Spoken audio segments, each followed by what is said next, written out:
നമസ്കാരം. പൊന്നമ്പലമേട്ടിൽ മകരവിളക്ക് തെളിഞ്ഞു. ഭക്തിസാന്ദ്രമായി കൈകൾ കൂപ്പി ശരണം വിളികളോടെ പതിനായിരക്കണക്കിന് അയ്യപ്പ ഭക്തർ മകരവിളക്ക് ദർശനം നടത്തി.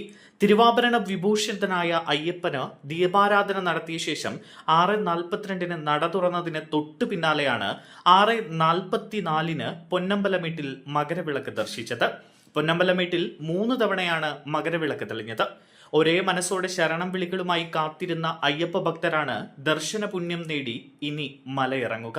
മകരവിളക്കിന് മുന്നോടിയായി നേരത്തെ തന്നെ ശബരിമല സന്നിധാനവും വ്യൂ പോയിന്റുകളും തീർത്ഥാടകരാൽ നിറഞ്ഞിരുന്നു. ഇന്ന് പുലർച്ചെ 2:30 മകരസംക്രമ പൂജയോടെയാണ് മകരവിളക്ക് ചടങ്ങുകൾ തുടങ്ങിയത്. വൈകിട്ട് 6:25 തിരുവാഭരണ ഘോഷയാത്ര സന്നിധാനത്തെത്തിയത്.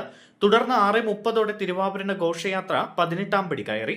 തുടർന്ന് സന്നിധാനത്തെ ശ്രീകോവിലിൽ സർവാഭരണ വിഭൂഷിതനായ അയ്യപ്പന് ദീപാരാധന നടന്നു. ദീപാരാധനയ്ക്ക് ശേഷം നട തുറന്നതിന് തൊട്ടു പിന്നാലെ പൊന്നമ്പലമേട്ടിൽ മകരവിളക്ക് തെളിഞ്ഞു. ഇതോടെ സന്നിധാനത്ത് ശരണമന്ത്രങ്ങൾ ഉയർന്നു കേട്ടു.